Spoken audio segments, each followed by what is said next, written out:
तो साथियों, this is a small orientation programme by Knowledge Junction and you can see here that this is our orientation for winter session 2023. As we know, learners, that especially knowledge junction is known for its, you can say, orientation series, where we, before starting the, you can say, all the courses in any session, usually we conduct sessions in 6 month periods like January to June and July to December. So this time around, this is winter session now, which is going to, you can say, we are going to embark on our winter session journey from July and to December. It will be called as winter session 2023 at KJ. And as you can see here, that at in English, we are always known for our fantastic results all over the state. We know, guys, that last time Uttarakhand lecturer, there was one-handed, you can say, landslide, you can say, sweep by us, where we managed to get more than 30 final selections in lecturer Uttarakhand English. Same story goes for LT, where even more than, you can say, 40 selections, final selections in LT English were there. In fact, last time around, KJ also fought in many other exams, like in many other, you can say, subjects, I would say. So उसी को ध्यान में रखते हुए साथियों, आज फिर से ये एक ओरिएंटेशन है हम लोगों का, जिसमें कि हम लोग बातचीत करेंगे, आप लोगों को गाइडेंस देने की, एक छोटी बहुत, थोड़ी बहुत, जो what ever little knowledge that I have, तो उस पर एक हमारी चर्चा रहेगी। तो साथियों, जैसे कि हम जानते हैं कि ये जो हमारा ओरिएंटेशन सीरीज है, ये थोड़ा सा हमें डायरेक्शन देने के लिए होता है। हम लोग जानते हैं कि कई बार हम लोग में से काफी सारे साथी हैं जिनको अलग अलग तरीके के जिसे हम कह सकते हैं कि गाइडेंस की जरूरत होती है। तो अगर हम बात करें स्पेशली कि इंग्लिश में स्पेशली अगर हम बात करें, तो हम दो तीन चीजें हैं जो कि बहुत इंपॉर्टेंट है हमारे लिए, जो कि हमारे लिए बहुत मायने रखती हैं। एक तो हमारे लिए पास बीएड पास आउट स्टूडेंट्स होते हैं, एक हमारे पास नॉन बीएड स्टूडेंट्स होते हैं ना। तो यहाँ से बातचीत शुरू हो जाती है फिर हमारी, कि जो बीएड स्टूडेंट्स होते हैं उनके लिए क्या क्या जो डिमेंशंस है वो खुले रहते हैं, जैसे कि टीजीटी, पीजीटी, इनके लिए खुला रहता है। और इसके अलावा हम कहते हैं कि नेट के लिए भी ये एलिजिबल होते ही हैं अगर इन्होंने एमए किया है तो। ठीक है, तो एक तो ये जो होता है इनके लिए। और नॉन बीएड वालों के लिए अगर हम बात करें, अगर ये सिंपली अगर एमए है तब बात समझ में आती है। अगर खाली बीए हैं तो फिर एलिजिबल टीचिंग के एग्जाम्स में नहीं होते हैं, और एग्जाम्स में हो सकते हैं ऑफ कोर्स। तो अगर ये एमए हैं और अगर जनरल में 55% से ऊपर है, तो फिर इनके लिए डायमेंशन खुलता है, जिसको हम कहते हैं नेशनल एलिजिबिलिटी टेस्ट, नेट। इसके अलावा एक और डायमेंशन अगर इनका है, वो खुल जा रहा है इस बार, जिसकी हम बात कर रहे हैं, उत्तराखंड स्टेट एलिजिबिलिटी टेस्ट। ठीक है, एक ये होता है। और इसके अलावा तीसरा डायमेंशन होता है हायर एजुकेशन में, जिसको हम कहते हैं पीएचडी एंट्रेंस। ठीक है, तो पीएचडी एंट्रेंस में हम लोग अभी देख ही रहे हैं कि बहुत ही इंपॉर्टेंट कि पीएचडी एंट्रेंस में अभी हम लोग लगातार देख रहे हैं कि कुमाऊं यूनिवर्सिटी के फॉर्म्स आए हुए हैं, जैसे कि हम देख रहे हैं। और इस specially in English we have got 15 seats this time around. Okay, so this is, उसको उन्होंने कहा है RDET 2023। RDET 2023 ये हमारा पीएचडी एंट्रेंस है कुमाऊं यूनिवर्सिटी का। ठीक है, तो हमने देखा एक यूसेट, एक ऑप्शन है नेट है। तो अब यहाँ पर यूसेट वालों के पॉइंट ऑफ व्यू से बता दें कि यूसेट में हमारी जो, हमें जो लेटेस्ट खबर है वो यही है कि हमारी जो कुमाऊं यूनिवर्सिटी उसको नोडल सेंटर बना दिया है। और यूसेट उत्तराखंड में 2012, 2015 और 2017 में हो चुका है। ठीक है, तो जैसे कि अभी यहाँ पर मैंने अपना परिचय दिया था, तो इसमें हमने देखा था कि 2012 वाला, जून 2012 में ही हुआ था, ये वाला क्वालिफाइड है मेरा। तो उसके बाद 2 बार हो चुका है, बट तीसरा टाइम होगा ये, मतलब फोर्थ टाइम होगा उत्तराखंड में, सॉरी चौथा टाइम होगा। तो फोर्थ टाइम होगा। अब यूसेट में जो पैटर्न होता है वो नेट के ही पैटर्न पर होता है, यानी कि जनरली जो अभी तक का ट्रेंड है, 90% हमेशा यही रहता है कि यूसेट में जो सिलेबस रहता है वो नेट के ही पैटर्न में रहता है। तो हम लोग नेट का पैटर्न अगर देखें, तो यहाँ पर अगर आप नेट का पैटर्न देखेंगे, तो नेट का पैटर्न आपको पता ही है कि 50 क्वेश्चन आ रहे हैं पेपर वन में, each question is of 2 marks. और अगर पेपर 2 की बात करें तो यहाँ पर आप देखेंगे 100 क्वेश्चन आ रहे हैं, each question is of 2 marks, तो 200, तो टोटल 300 का पेपर बनेगा। और नेट में खास बात है, सिर्फ नेट के लिए बोल रहा हूँ कि इसमें आप अपियरिंग वाले भी भर सकते हैं, इवन फर्स्ट सेमेस्टर में है तो भी आप भर सकते हैं। हालांकि यूसेट में ऐसा पॉसिबल नहीं हो पाएगा, जहाँ तक मेरी जानकारी है। फोर्थ सेमेस्टर वालों को मौका दे दें तो मैं नहीं कहता हूँ, और पीएचडी एंट्रेंस में भी फोर्थ सेमेस्टर वालों को दे दें तो मैं नहीं कहता हूँ, कि मैंने इसका नोटिफिकेशन अभी पढ़ा नहीं है, ठीक है, मतलब एग्जैक्टली नहीं पढ़ा है। ये तो क्लियर है कि जो पीएचडी एंट्रेंस में आपका पेपर का पैटर्न होगा वो ऐसा होगा कि आपका जो रिटन एग्जाम होगा, कुमाऊं यूनिवर्सिटी के एग्जाम के पैटर्न में कह रहा हूँ, रिटन एग्जाम 100 मार्क्स का होगा, इसका 70% वो ले लेंगे। जैसे मान लीजिए अगर 70 नंबर आए आपके 100 में से, तो 100 में से 70 नंबर का 70 का 70% ले लेंगे वो, यानी 49 नंबर काउंट हो जाएंगे आपके। जितना भी आपका आएगा उसका 70% ले लेंगे, प्लस 30 मार्क्स का आपका इंटरव्यू होगा। तो रिटर्न प्लस इंटरव्यू मिला के आपकी फाइनल मेरिट बनेगी। बहुत अच्छे चांस है कि जो सिलेबस उन्होंने दे ही दिया है इसमें। लेकिन एक चीज है कि जो रिटर्न एग्जाम है उसमें भी जो पेपर होंगे आपके 50-50 मार्क्स के दो पेपर होंगे, मतलब 50-50 मार्क्स के दो सेक्शन होंगे। इसमें यहाँ पर यह है कि जो इंग्लिश का सेक्शन है हमारा, वो 50 मार्क्स का ही होगा। 50 मार्क्स का रिसर्च मेथोडोलॉजी का सेक्शन अलग से होगा। तो यानी कि ये आपका 100 मार्क्स का पेपर का डिवीजन आ गया, ठीक है। और यहाँ पर ये इंटरव्यू हो गया। ये पीएचडी एंट्रेंस कुमाऊं यूनिवर्सिटी 2023 का पैटर्न बता रहा हूँ, ठीक है। अब इसके बाद अगर हम बीएड वाले जो कैंडिडेट्स हैं उनके पॉइंट ऑफ व्यू से देखें, तो बीएड वाले जो हमारे साथी हैं उनके लिए बताना चाहेंगे कि जो हमारे बीएड के साथी हैं उनके लिए ये बताना चाहेंगे कि उनके लिए एक तो देखिए, जैसे टीजीटी पीजीटी में एलटी आपका है ही, उसके अलावा पीजीटी यानी कि लेक्चरर हो गया।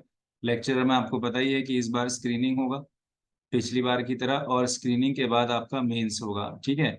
तो ये तो आपको पैटर्न पता ही है, ठीक है। स्क्रीनिंग आपका 150 नंबर का होगा, जिसमें से आपको 150 में से आपको 5 सेक्शंस होंगे, जिनके अलग अलग जो है वो हैं, वेटेज हैं, ठीक है। जैसे स्क्रीनिंग ये पेडागोजी का सबसे ज्यादा है, फिर उत्तराखंड है, इसमें हिंदी है, रीजनिंग है, मैथ्स है, ठीक है। तो ये आपका स्क्रीनिंग क्वालिफाई करना होगा, सब्जेक्ट वाइज कट ऑफ अलग अलग बनेगी, क्लियर। जैसे इंग्लिश में मान लो, अगर मैं एग्जांपल दे रहा हूँ, अगर 50 सीटें हैं या 60 जितनी भी होंगी लेक्चरर में इस बार, तो उसका जितनी भी सीटों में जितने कैंडिडेट्स होंगे उनके हिसाब से उसकी मेरिट बनेगी। फिर उसके बाद मेंस पेपर आपका 200 नंबर का होगा, जैसे पिछली बार हुआ था, ठीक है। स्क्रीनिंग बस खाली यहीं तक काउंट होगा, उसके बाद इसकी मेरिट इसमें नहीं जुड़ेगी, ठीक। अब एक बहुत बड़ा अनाउंसमेंट ये है कि जो एलटी है, जिसमें कि हमारा काफी बच्चा उत्तराखंड में तैयारी करता है एलटी की, तो एलटी में पहले ही बता रहा हूँ मैं, इस बार की जो खबर है ध्यान से सुनिएगा, बहुत ध्यान से, 5 स्टार लगा रहा हूँ उस पर, ठीक है। एलटी इंग्लिश में मेरे पास काफी बच्चा हमारे पास आता है इधर केजे में भी ना, तो एलटी इंग्लिश में आपका क्या है इस बार का, खबर ये है, खबर क्या है मेरे भाई, खबर ये है कि इस बार एलटी में भी स्क्रीनिंग हो सकता है, एलटी में भी स्क्रीनिंग हो सकता है, ये खबर है। और इसके अलावा फिर एलटी में जो है आपका अलग से सब्जेक्ट का पेपर होगा, ऐसी खबर है। जैसे अभी तक क्या होता था, एलटी में 70 मार्क्स का सब्जेक्ट, 30 मार्क्स का पेडागोजी, क्लियर। लेकिन अब ये बहुत इंपॉर्टेंट पॉइंट है कि एलटी में स्क्रीनिंग हो सकता है, मतलब ये बहुत ही पुख्ता खबर मैं आपको बता रहा हूँ। तो अगर एलटी में भी स्क्रीनिंग हो जाएगा, तो कुछ बच्चे ऐसे हैं जिनका पीजी नहीं है, ग्रेजुएशन प्लस बीएड है और टेट है क्वालिफाइड। आपको पता ही है कि एलटी के लिए तीन चीजें होनी चाहिए, आपका ग्रेजुएशन होना चाहिए सब्जेक्ट में, आपका बीएड होना चाहिए और टेट होना चाहिए। उसमें भी टेट, सी टेट या यू टेट में जो सेकंड वाला होता है वो होना चाहिए। तो मेरे प्यारे साथियों, मैं आपसे कह रहा हूँ कि अगर आपका एलटी के लिए क्वालिफिकेशन है और आप इंग्लिश को पढ़ रहे हैं, तो साथ साथ एक नज़र आप स्क्रीनिंग को भी देखने लग जाएं। ये बहुत इंपॉर्टेंट अनाउंसमेंट मैं कर रहा हूँ अपने लेवल पर। साथ साथ हम लोग इधर उत्तराखंड में भी स्क्रीनिंग के लिए देखेंगे कि बैच हमारा अगर बनेगा। अभी कोई भी ऐसी घोषणा नहीं सुनने में आ रही है कि सिलेबस क्या रहेगा या कैसे रहेगा, लेकिन ये बात तो तय है कि एलटी के स्क्रीनिंग के सिलेबस में पेडागोजी यहाँ पर अलग से ही कर देंगे वो, और उत्तराखंड देंगे ही वो। पेडागोजी और उत्तराखंड तो कॉमन है हमारे पैटर्न में, तो वो आएगा ही यहाँ पर। तो पेडागोजी और उत्तराखंड, जो लोग ऑलरेडी एमए हैं और लेक्चरर के लिए भी पढ़ रहे हैं, तो वो तो यहाँ के लिए थोड़ा बहुत कर ही रहे हैं अपनी तैयारी, तो वो इसमें भी यहाँ पर उसमें उनको मदद हो जाएगी, क्लियर है। तो ये मैं आप लोगों को बता रहा था कि एलटी में ये एक नई खबर है। उसके अलावा मैं आपको ये भी बता रहा हूँ कि एलटी में जो आपका पेपर है उसमें सब्जेक्ट का सिलेबस कभी भी डिफाइंड नहीं रहता है। तो एलटी के सब्जेक्ट का जो जहाँ तक बात है ये वाली जहाँ तक बात है कि एलटी का जो सब्जेक्ट है ये डिफाइंड नहीं रहता है, तो इसीलिए हम लोग इस पर क्या करते हैं, हमेशा की तरह हम लोग एक सिलेबस को आधार अपना बना लेते हैं, जैसे कि प्रीवियस ईयर के पैटर्न के हिसाब से, और फिर इसमें स्टडी करते हैं। साथ साथ एक चीज और है साथियों इसमें कि जो एलटी का सिलेबस है उसमें एनसीईआरटी भी पूछा ही जा रहा है। पिछली बार उसमें से कम 10 या 12 क्वेश्चन थे, तो ये एनसीईआरटी भी हमें देखना पड़ता है इसके सिलेबस में। यहाँ तक का क्लियर हो गया हमें, ठीक है। अब तो मेरे ख्याल से ये सारी चीज़ें क्लियर हो गई कि हमारे पास कौन कौन से ऑप्शंस हमारे पास एग्जैक्टली अभी बचे हैं या होने चाहिए। तो मैंने बताया, एक और बहुत बड़ी अनाउंसमेंट या जानकारी आप लोगों से शेयर कर रहा हूँ कि टीजीटी में, डीएसएसबी में बम्पर वैकेंसीज आ रही हैं, डी ट्रिपल एस बी में। और एक और मैं देख रहा था ईएमआरएस, आप में से किसी को पता है ईएमआरएस के बारे में? ईएमआरएस करके एक देख रहा था मैं, मुझे डिटेल तो नहीं पता इसके बारे में, लेकिन मैं कुछ इसमें देख तो रहा था ईएमआरएस, ठीक है ना। तो ईएमआरएस पता नहीं ये होता होगा कोई, ठीक है। तो ईएमआरएस में भी हम देख रहे हैं कि बम्पर वैकेंसीज हैं। तो अब इसमें क्या है कि डी ट्रिपल एस बी और ईएमआरएस में वैकेंसीज का मतलब बहुत ज़्यादा संख्या में आती हैं। अगर आपने थोड़ी सी तैयारी अच्छी कर ली तो आपका बहुत अच्छा चांस है। इसके अलावा डी ट्रिपल एस बी में हमारे यहाँ से उत्तराखंड से कुछ बच्चे अभी पीजीटी इंग्लिश का पेपर दे के आए हैं, पीजीटी इंग्लिश का पेपर दे कर आए हैं। तो वो कह रहे थे कि पेपर उनका अच्छा हुआ और काफ़ी पढ़े हुए टॉपिक्स में से आया था। तो अब आप ये देख लीजिए कि जो हम टीजीटी लेवल पे तैयारी कराते हैं, टीजीटी पीजीटी का लगभग सेम बैच होता है। इफ फॉर एनीथिंग पीजीटी में थोड़ा ज़्यादा, यानी टीजीटी में और ज़्यादा मेहनत होती है, क्योंकि एनसीईआरटी का टॉपिक एक्स्ट्रा जुड़ जाता है, एक महीने का पूरा एक्स्ट्रा पढ़ना पड़ता है इसमें, ठीक है।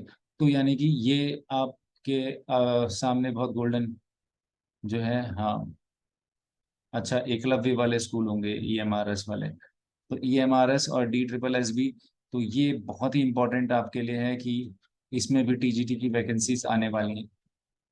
तो मेरे प्यारे साथियों, ये जो चीज़ें थी वो मुझे आपसे बतानी थी। अब जहाँ तक हम लोग बैच की बात करें, तो हमारे पास इधर उत्तराखंड में खासकर जो मेरे से पढ़ रहे हैं बच्चे, काफ़ी समय से हम लोग ऐसे ग्रुप ऑफ स्टूडेंट्स में देखते हैं जहाँ पर दो तरीके के लर्नर्स होते हैं। एक तो बिल्कुल न्यू होते हैं, जिनको हम कहते हैं बेसिक, हम लोग बेसिक लर्नर्स कहते हैं उनको, हम लोग अपना अभ्यासी सीरीज कह देते हैं। अभ्यासी मतलब प्रैक्टिशनर, बेसिकली वो अभी ग्राउंडिंग ले रहे हैं अपनी। और एक एडवांस लर्नर्स होते हैं। कई बार ऐसा होता है कि हमारे यहाँ बच्चे एक एक डेढ़ डेढ़ साल से पढ़ते हैं, फॉर्म नहीं आए या फिर पिछली बार कुछ नंबर से रह गए थे, तो वो अभ्यासी को हम गहन अभ्यासी बोलते हैं। ये टर्म मैंने मेडिटेशन से लिया है अपने। आप लोग जानते हैं मैं हार्टफुलनेस मेडिटेशन का एक प्रैक्टिशनर भी हूँ, और उसमें अ, हम लोग free of cost Heartfulness meditation की ट्रेनिंग भी कराते हैं। जो लोग इंटरेस्टेड होते हैं, जो भी हमारे भाई बहन इंटरेस्टेड होते हैं, उनको मेडिटेशन भी हमारे सारे कोर्सेज में इंक्लूडेड ही है। और by the grace of my गुरु, मैं उसका एक ऑथोराइज्ड सर्टिफाइड ट्रेनर हूँ। तो वो भी एक बात है जो आपको एक एड ऑन करेगी आपकी पढ़ाई में। जब भी आप यहाँ, अगर आप केजे में नए हैं, तो आप इस आयाम को भी अपनी पर्सनैलिटी में जोड़ सकते हैं। तो मेरे प्यारे साथियों, बेसिक बैच या अभ्यासी बैच और एक एडवांस गहन अभ्यासी बैच, तो ये दो तरीके के बैच हमारे पास जो है विंटर सेशन में चलेंगे। विंटर सेशन 2023 में चलेंगे ये दो बैचेस। तो अब इसमें क्या होगा ये थोड़ा सा मैं आपको बता देता हूँ। तो इसमें बेसिकली होने क्या वाला है, इसमें ये होने वाला है कि जो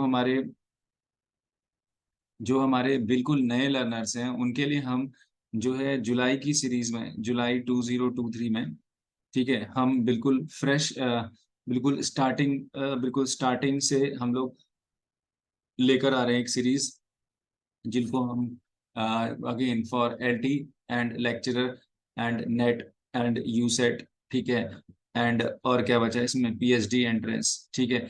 इन सभी एग्जाम की तैयारी के लिए बेसिक में बिगिनर लेवल पे जो कोर्स होते हैं, स्पेशली मैं फिर कहूँगा कि अब इसमें हम लोग देख लेंगे कि अगर इंग्लिश पीएचडी के लिए आप में से कोई इंटरेस्टेड होगा अगर अलग से पढ़ने के लिए, तो 1 महीने का टाइम है हमारे पास। तो उसमें आप अपनी इंक्वायरी हमारे रमेश सर के नंबर पर डाल देंगे। तो रमेश सर का नंबर आपके वो है ही, ठीक है। रमेश परगाई सर हमारे ऑफिस टीम में एचआर मेंटर हैं। तो आप उनसे अपने इंक्वायरी दे सकते हैं कि सर मुझे पढ़ना है। और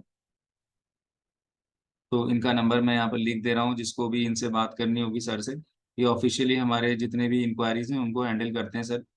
7217469297। This is Ramesh Pargai sir, Ramesh Pargai sir. ठीक है, तो अगर आप में से जो भी पीएचडी एंट्रेंस कुमाऊं यूनिवर्सिटी के लिए इंटरेस्टेड है, वो प्लीज अपनी इंक्वायरी दे देंगे।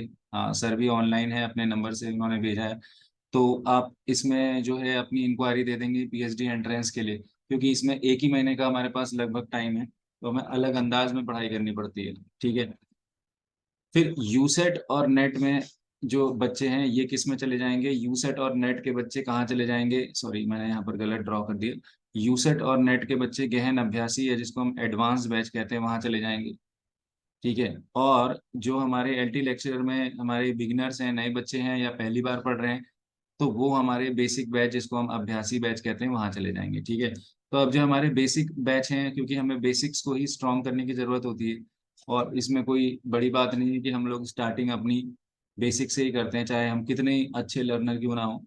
कई बार हम लोगों को थोड़ा सा सुनने में लगता है, बट कोई ऐसी बात तो है नहीं इसमें। कोई हम लोग देखते हैं कि सीख के हम बाय बर्थ नहीं आते, हमें यहीं से सीखना पड़ता है ना। तो इसी दुनिया में कर्म भूमि है हमारी, यहीं से हमें शुरुआत करनी पड़ती है। क्या कहते हैं मेरे प्यारे बच्चे?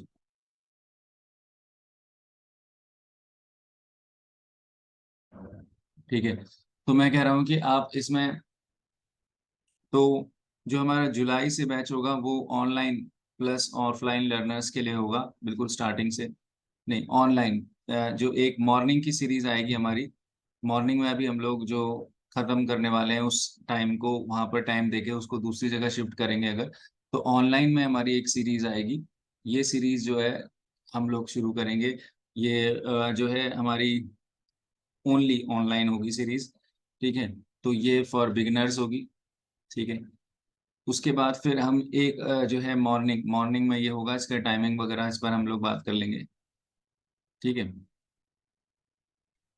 इसके अलावा अगर हम देखें तो एक सीरीज मैंने बताया कि हमारी ऑफलाइन होगी। इसको हम देख लेंगे कि ऑफलाइन के साथ साथ ऑनलाइन करना है कि नहीं। लेकिन ऑफलाइन ये होगी हमारी एडवांस लर्नर्स के लिए सीरीज होगी। सारे बच्चे देख लेंगे, यहाँ पर एडवांस लर्नर्स के लिए सीरीज होगी। लगभग इसका टाइम वही हम लोग रखेंगे धीरे धीरे, 9:30 AM मॉर्निंग में रखेंगे, या 9:15 भी रख सकते हैं, 9 AM भी रख सकते हैं, मतलब टाइमिंग मैं आपको बता दूंगा। टेंटेटिवली लिख रहा हूँ अभी। ठीक है, तो टेंटेटिवली इसका जो टाइमिंग होगा वो 9:15 का मान लेते हैं हम लोग अभी, है ना सर? 9:15, 9:15 AM मान लेते हैं। ये सारी हम लोग जुलाई में शेड्यूल आपको पूरा देंगे। 9:15 AM ऑफलाइन, ये हमारा आपको पता ही है, ये ब्लॉक चौराहा कालाडूंगी रोड। ठीक है, यहाँ पर हम लोग ने लोकेट कर लिया अपने ऑफिस को। नॉलेज जंक्शन का जो नया ऑफिस है, ऑफिस कह लें क्लासरूम कह लें, एक ही जो है चीज़ है वो। तो केजे ब्लॉक चौराहा कालाडूंगी रोड पर लोकेटेड है। और ठीक है, तो यहाँ पर हम लोग जुड़ेंगे। अब इस क्लास में से कुछ क्लासेस हम कहेंगे कि some classes, selected classes online भी होंगी, सम सेलेक्टेड क्लासेस इसी में से ऑनलाइन भी होंगी।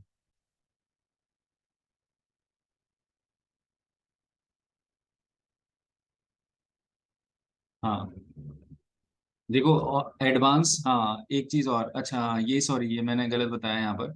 जो हमारी ऑफलाइन एडवांस क्लास है ये हाइब्रिड मोड पर हो जाएगी, क्योंकि हम इसमें एमसीक्यूज करेंगे। ठीक है, ये थोड़ा सा मैं यहाँ पर करेक्ट कर लेता हूँ आपको। ठीक है, तो ये वाली जो हमारी ऑफलाइन क्लास मैंने बोली है ना, ये हाइब्रिड होगी, यानी कि ऑफलाइन प्लस ऑनलाइन, इसको हम लोग हाइब्रिड मोड कहते हैं। सारे बच्चे ध्यान से सुन लेंगे इसको। हाइब्रिड मोड पर होगी, ये 9:15 बजे होगी। ये एडवांस क्लास होगी, इसमें हम एमसीक्यूज करेंगे दबा के। इसमें मैं पुरानी थियरीज और ये सब नहीं पढ़ाऊंगा, नए नए क्वेश्चंस, नए फैक्ट्स, नई चीजें लेकर आऊंगा। तो ये नेट वालों के लिए, यूसेट वालों के लिए, और स्पेशली जो पीएचडी एंट्रेंस वाले हैं उन सब के लिए ये वाला बैच बहुत इंपॉर्टेंट है। इसमें हम practice sets plus previous year करेंगे। कैसे रहेगा बताओ? और ये दोनों मोड में चलेगा, हाइब्रिड यानी ऑनलाइन प्लस ऑफलाइन दोनों मोड में चलेगा। लेकिन इसका टाइमिंग ये रहेगा थोड़ा सा, ऑफिशियल टाइम इसका यही रहेगा, क्योंकि एक टाइम तो हमें मॉर्निंग में देना ही पड़ेगा बीच का। ठीक है, कर लेता हूँ। जो हमारा नेट का पेपर होगा और यूसेट का पेपर होगा, इमीडिएटली तो अभी कोई भी पेपर नहीं है। एटलीस्ट यूसेट का भी कम से कम सितंबर अक्टूबर के बाद ही होगा, है ना? तो यहाँ पर हम देखते हैं कि ये वाला हमारा सेक्शन कवर करेंगे। तो ये वाला जो टॉपिक रहेगा ना एडवांस में, ये लगभग लगभग हम ये मान के चलें कि जुलाई अगस्त सितंबर, जुलाई टू सितंबर, तो कम से कम ये 3 मंथ्स का हमारा मॉक टेस्ट ही रहेंगे। ठीक है, यानी कि कॉमन क्लास ही रहेगी, एलटी लेक्चरर नेट सभी के लिए, लेकिन एडवांस लेवल पे रहेगी। कहने का मतलब क्वेश्चंस थोड़ा सा जिसने पढ़ लिए हैं वो कर पाएगा, मैं इसमें थियरी ज्यादा नहीं समझा पाऊंगा। ठीक है, और ये वाली क्लास तो परफेक्ट है यूसेट वालों के लिए, और इसके अलावा ये वाली क्लास परफेक्ट है आपका, मैं कह रहा हूँ कि पीएचडी एंट्रेंस वालों के लिए भी। अगर हम अलग से नहीं भी पढ़ पाते हैं, इस बैच को कर लें तो पीएचडी एंट्रेंस वालों के लिए भी कवर हो जाएगा ये 1 महीने के अंदर हम इसमें अगर इसको शुरू करेंगे तो जो ऐसे मान लीजिए पीएचडी एंट्रेंस के जो भी बच्चे आएंगे उनको भी टैकल कर सकते हैं हम इसमें ना। ठीक है, और नेट यू सेट के लिए एडवांस लेवल पर फिर अगर यही टाइम हमारा ब्लॉक हो गया, तो कई बार आपको पता ही है कि मैं 1 मंथ का एक्स्ट्रा टाइम भी देता हूँ लेक्चरर क्रिटिसिज्म एंड थियरी के लिए। क्रिटिसिज्म एंड थियरी के लिए मैं अलग से टाइम भी देता हूँ, आपको पता ही है। तो ये फिर हम देख लेंगे इसका टाइमिंग ना, कुछ जॉब वाले अगर होंगे, मतलब आप ये समझ सकते हैं कि इस बैच में MCQs of English literature, figures of speech, आप यहाँ पर चाहें तो देख लें, एमसीक्यूज ऑफ इंग्लिश लिटरेचर। ठीक है, एडवांस लेवल पे, बेसिक लेवल पे, सब लेवल पे एमसीक्यूज मेनली इसमें होंगे। ठीक है, चलिए तो फिर एक तो ये हो गया, तो हमारा क्लियर हो रहा है। तो एक क्लास तो हमारी ये वाली हो गई जिसको हमने कहा है ऑनलाइन, प्योर ऑनलाइन होगी ये फॉर बिगनर्स। दूसरा हमने ये कह दिया हाइब्रिड क्लास में, हाइब्रिड मोड में एडवांस लेवल के लिए। और तीसरा हमने क्या कहा भाई, तीसरा एक हमारी इवनिंग बैच होगा फॉर जॉब, फॉर जो जॉब वाले हैं हमारे, इवनिंग बैच होगा। तो इवनिंग बैच में हमारे जॉब वालों के लिए ये एक हमारा जो 4 PM वाला सीरीज है, ये हमारा कंटिन्यू चल ही रहा है, इसको हम फिलहाल और चलाएंगे अभी। हमेशा की तरह ये बैच हमारा प्रिफर किया जाता है जॉब वालों के लिए। तो ये भी ऑफ कोर्स हम एलटी लेक्चरर को ही प्रेफरेंस में देखते हुए चलाएंगे। अब इसमें जो है हमारे जो ऐसे कुछ टॉपिक्स भी रहते हैं ना जो कि कॉमन रहते हैं, जैसे हमने कहा ग्रामर के कुछ टॉपिक्स अभी चल रहे हैं। ठीक है, इसके अलावा एनसीईआरटी इसमें हम कवर कर देंगे, एनसीईआरटी हम इसमें कवर कर देंगे 4 PM में, जो कि हमारा बच रहा है टॉपिक। ठीक है, तो ऐसे कुछ टॉपिक हैं जिसको कि हम 4 PM बैच में, इसके अलावा हम लोग ऑफ कोर्स जो हमारे बिल्कुल जो पेजेस हैं हमारी और ऑथर्स हैं, इंडिविजुअल ऑथर्स की सीरीज चली रही है वो चलेगी इसमें। ठीक है, तो वो कंटिन्यू चलती रहेगी इसमें 4 PM वाले में। क्लियर हो गया? ठीक है, अब फिर इसके अलावा फोर्थ ऑप्शन हमारे पास एक, अगर आर 5 PM के बाद अगर खाली रहता है, तो 5 PM to 6 PM ये स्लॉट हमने अभी खाली रखा है। इसमें फिर हम देखेंगे कि अगर मुझे समय होता है तो ऑफलाइन में, प्योर ऑफलाइन, ये वाली जो 4 PM है ये भी हाइब्रिड क्लास है। ये ऑनलाइन प्लस ऑफलाइन दोनों लर्नर्स के लिए है। जॉब वाले अगर कई बार नहीं आ पाते हैं, या कई बार ऐसा होता है कि पहाड़ के हमारे साथी जो जॉब करते हैं, तो उनके लिए बहुत ही बढ़िया बैच है 4 PM वाला। ठीक है, तो ये है। तो मेरे ख्याल से आई थिंक, तो मैंने आपको बताया कि देखिए एमसीक्यूज के लिए अगर आपको बुक देखनी है, तो खास बात है कि एमसीक्यूज की सबसे इम्पोर्टेंट अगर आप बात करें, तो एक तो मैं 2 किताबें बता देता हूँ। एक तो times youth competition times youth competition times की टीजीटी पीजीटी इंग्लिश आती है, और इनफैक्ट इन्होंने नेट के लिए भी निकाल दिए हैं, नेट इंग्लिश की। मैंने पहले भी बता दिया है बात, पेपर 1 के भी निकाल दिए। तो ये बहुत अच्छा पब्लिकेशन है इलाहाबाद से, आप इसमें देख सकते हैं। इसके अलावा घटना चक्र, घटना चक्र एक बहुत अच्छा पब्लिकेशन है, ये भी अच्छा काम कर रहे हैं। इसके अलावा टीजीटी पीजीटी और नेट तीनों को लेते हुए एक मैंने भी लिखी है, ओरिएंटेशन टू इंग्लिश लिटरेचर। ये बुक मैंने लिखी है, सौरभ उप्रेती एंड अजय आर्या मेरे साथी हैं, और मेरे स्टूडेंट रहे, अब बहुत अच्छा काम कर रहे हैं, 3 बार नेट हैं वो भी। तो ओरिएंटेशन टू इंग्लिश लिटरेचर ये मेरी किताब है बाय सौरभ सर। तो ये भी आप इसमें देख सकते हैं। ठीक है,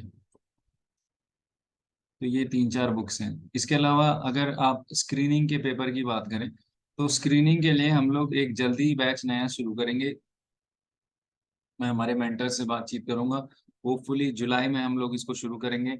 आप हमारे एचआर मेंटर, और जो हमारा ऑफिशियल यूट्यूब चैनल है, केजे का जो ऑफिशियल यूट्यूब चैनल है, नॉलेज जंक्शन 2.0। ठीक है, नॉलेज जंक्शन 2.0, वहां पर आप जरूर उसको लाइक शेयर और सब्सक्राइब कर दीजिएगा। वहां पर आपको सारी इंफॉर्मेशन मिल जाएगी। ठीक है, ये बात है।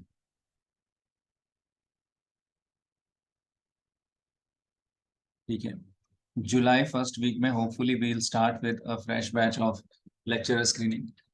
सो we let you know there. And सबसे मेन बात है कि केजे, एक आप ये सोचते हैं हम लोग कि केजे अगर मैं ही होता स्टूडेंट और मैं सोचता कि कोई भी इंस्टीट्यूट में आप जुड़ेंगे तो वहाँ पर दो तीन चीज़ें अपने केजे में जो है थोड़ी सी स्पेशल है। ऐसा नहीं है कि और जगह नहीं है या नहीं हो सकती है, बट अपने केजे में क्या स्पेशल है मैं वो बता देता हूँ, फिर आप उसको जज कर लेंगे और जगह से भी, अगर आप पढ़ ही रहे होंगे या ट्राई करते हैं हम लोग सब जगह। तो केजे में एक तो क्या है कि हम लोग का जो सबसे इम्पोर्टेंट है कि स्टूडेंट ओरिएंटेड पॉलिसीज। ठीक है, क्योंकि मैं खुद स्टूडेंट की लाइफ से ही आगे निकला हूँ और काफ़ी स्ट्रगल करते हुए हम लोग सभी निकले हैं। तो हम देखते हैं कि स्टूडेंट की जो बेनिफिट्स हैं, इंटरेस्ट हैं, उनको हम लोग प्रायोरिटी पे देते हैं, जिसे हम कह सकते हैं कि बिजनेस माइंडेड अप्रोच नहीं है। ठीक है, बिजनेस तो अगर नहीं करेंगे तो सड़क पर आ जाएंगी, लेकिन जो अप्रोच है, जो ओवरऑल हम कह सकते हैं दृष्टिकोण है, वो स्टूडेंट ओरिएंटेड है। पहले स्टूडेंट का इंटरेस्ट देख लेंगे, फिर उसके साथ साथ अपनी पॉलिसीज को मर्ज करेंगे। ऐसा नहीं कि पहले अपनी पॉलिसी और फिर स्टूडेंट का इंटरेस्ट उसके बाद। ये सबसे अंदर की बात और सबसे खास बात बता रहा हूँ आपको। अभी भी हम लोग की जब मीटिंग होती है केजे में तो हम सारी डिसीजंस बनाते हैं, बट गोल हमारा ये रहता है कि इनके फेवर में कैसे चले जाए बात, पहले इनके फेवर में जाए। तो स्टूडेंट्स ही तो केजे की जान है, उसी की वजह से तो केजे खड़ा है आज, इतना प्राउड फील कर रहा है और आगे भी हम देखेंगे करता है। तो स्टूडेंट ओरिएंटेड है। दूसरा फिर यहाँ पर ऑफ कोर्स जो है रिजल्ट ओरिएंटेड हमारा अप्रोच है। रिजल्ट जो है ओरिएंटेड है। मैंने आपको रिजल्ट के बारे में स्टार्टिंग में ही बता दिया कि कितना ज़बरदस्त रिजल्ट रहा है। फिर तीसरा और सबसे इम्पोर्टेंट बात है कि हमारे जो स्पेशल डिस्काउंट रहता है, ये हमारे ओल्ड लर्नर्स हैं उनके लिए हम लोग हमेशा ही ओल्ड लर्नर्स के लिए रखते हैं। और फ्लेक्सिबल अप्रोच है, थोड़ा फीस में भी ऐसी कोई दिक्कत नहीं है। तो ये सारी चीज़ें हैं जो हमें कहीं ना कहीं, सबसे इम्पोर्टेंट तो है कि आपके फेवर में और रिजल्ट ओरिएंटेड, ये दो ही चीज़ें मेन है। ठीक है, जो आपको किसी भी संस्थान में जुड़ने से पहले देखनी चाहिए। ठीक है, चलिए। तो और कोई बात आप लोग को, कोई डाउट, कोई कुछ?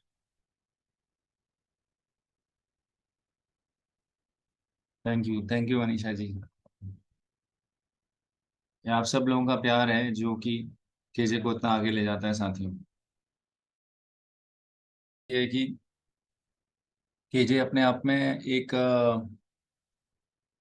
लाइफ में भी मुझे लगता है कि हमें कहीं ना कहीं गोल देने में मदद करता है, क्योंकि मैंने बताया ना आपको कि पर्सनली मेरी लाइफ में मेडिटेशन का क्या रोल रहा। बहुत सारी चीज़ों से, एक्सपीरियंसेस से गुजरे, और फिर जब हमने मेडिटेशन किया तो मेडिटेशन ने हमें अंदर से कहीं ना कहीं चेंज किया। आप आज के ज़माने में कोई भी सक्सेसफुल जो है इंसान की कहानी सुन लो तो कहीं ना कहीं आप देखोगे कि उसको मेडिटेशन ने डायरेक्टली और इनडायरेक्टली टच किया है। मेडिटेशन जब आप करते हैं तो आपको फिर मोटिवेशन की जरूरत बाहर से नहीं पड़ती, आप खुद से अपना मोटिवेशन बनते हैं। So that's the best part of meditation. ठीक है, आप में से कई लोग मेडिटेशन का टेस्ट ले चुके हैं, तो मैं उनसे कहता हूँ अगर ऑफ एंड ऑन वो अभी इस बीच इरेगुलर हो रहे हैं तो फिर से आप मेडिटेशन में हार्टफुलनेस ट्रेनर से कनेक्ट हो सकते हैं। आप गूगल कर सकते हैं हार्ट स्पॉट्स नियर मी, वहाँ पर आपको ईमेल एड्रेस या वो मिल जाएंगे। ठीक है, हाँ जी सुनीता मैम, अगर एलटी का नोटिफिकेशन आएगा तो मैं बताऊंगा आपको। और सभी बच्चों को यही कहना चाहूंगा कि देखो अंजना जी जुड़ी हैं हमारे साथ, तो जी thank you so much Anjana.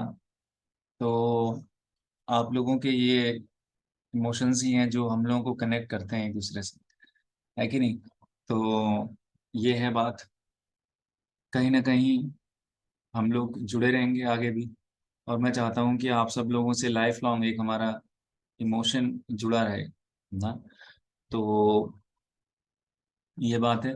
तो जहां तक हो सके जो है इस संदेश को फैला दीजिए कि हम लोग एक नया बैच शुरू कर रहे हैं। नए पुराने अपने सभी साथियों को बताइए, खुद भी जुड़िए। अगर आप जुड़ने में, मतलब आपकी लाइफ में ऐसा कोई पड़ाव है जहाँ पर आपको लग रहा है कि मेरे साथ की जरूरत है, तो आप जुड़िए। हम लोग फिर से एक नई कहानी फिर से शुरू करते हैं पूरे जोश के साथ। तो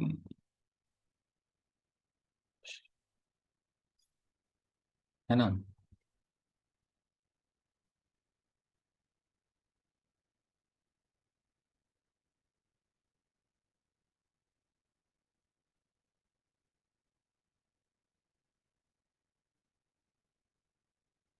जी, गोकुलदा को मेरा दंडवत प्रणाम है।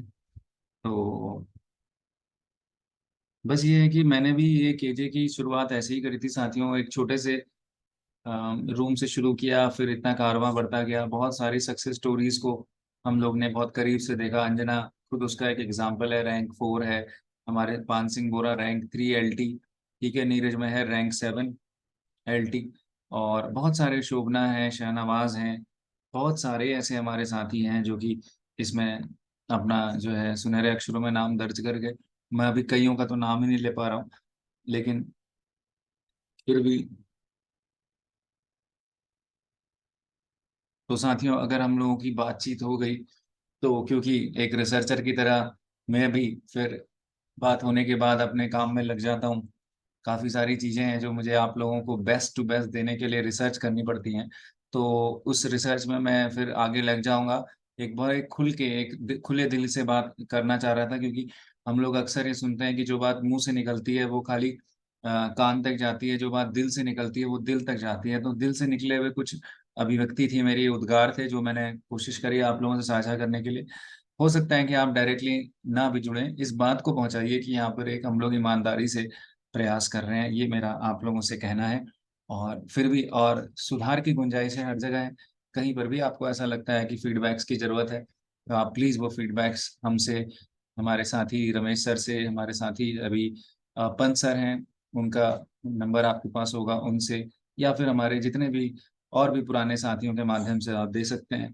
तो मैं बात को यहीं ख़त्म करूंगा। दुष्यंत कुमार जी, जी, जी, बिल्कुल महेंद्र भाई, दुष्यंत कुमार जी बहुत बड़े शायर हैं, और उनका एक कलेक्शन है साय में धूप। साय में धूप की कुछ लाइंस को कोट करते हुए आप लोगों से विदा लूंगा, और इस भाव के साथ कि हम लोग जब जैसे भी जुड़े, बस दिल से जुड़े रहें। भले ही बात हो पाए ना हो पाए, दिल से जुड़े रहें। हम सभी साथी एक दूसरे से, एक दूसरे की मदद करते रहें। और जो है, रिलीजन से ऊपर एक रिलीजन है, हमारी मानवता का रिलीजन और हमारी इंसानियत का रिलीजन, जो हम इवन इंसानों से नहीं, जानवरों से भी हमें प्रेम करना चाहिए, प्रकृति से हमें प्रेम करना चाहिए। तो वो जो दिल से एक कनेक्शन है, इर्रेस्पेक्टिव ऑफ ऑल रिलीजन, वो हमारा होना चाहिए। तो जाते जाते साथियों, ये दुष्यंत कुमार जी की लाइन है कि इसके बाद मैं इस वीडियो को बंद भी करूंगा, और सब लोगों को, ये आप सब हमारे स्टूडेंट्स को, हमारे केजे के फेवरेट स्टूडेंट्स को डेडिकेट करता हूँ कि सिर्फ रेगिस्तान खड़ा करना मेरा मकसद नहीं, सिर्फ रेगिस्तान खड़ा करना मेरा मकसद नहीं, मेरी कोशिश है कि ये सूरत बदलनी चाहिए। सिर्फ रेगिस्तान खड़ा करना मेरा मकसद नहीं, मेरी कोशिश है कि ये सूरत बदलनी चाहिए। और सभी साथियों के लिए कि मेरे सीने में नहीं तो तेरे सीने में ही सही, मेरे सीने में नहीं तो तेरे सीने में ही सही, हो कहीं भी आग लेकिन आग जलनी चाहिए, हो कहीं भी आग लेकिन आग जलनी चाहिए। Thank you so much, guys. Lots of love and blessings to all. I, Saurav Urviti, sign off here and see you in my next video. Thank you. Thank you.